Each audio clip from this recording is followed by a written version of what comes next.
Drugs should be legalized because making them illegal the way they are now is very, very harmful to users and to people around the world.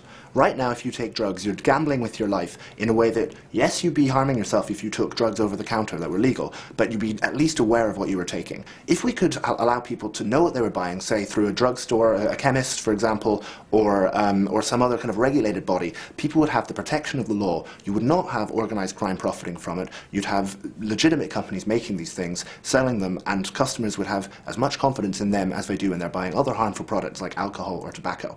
It's true that drugs are dangerous, it's true that drugs are harmful, but we can reduce the harm that they cause by legalizing them.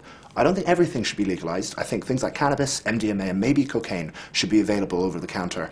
A lot of the crime associated with theft, burglaries, in fact a majority of thefts and burglaries in England happen because it's drug users trying to fund a habit they can't afford. There's a very good principle in England and throughout English history that human beings, when they're adults, should have the liberty to act in their own homes the way they want to. And I think it's very strange that we have rules that prevent that liberal principle from applying to the use of drugs. So I think what we have is a very inconsistent approach to drugs, and I include tobacco and alcohol as drugs in that.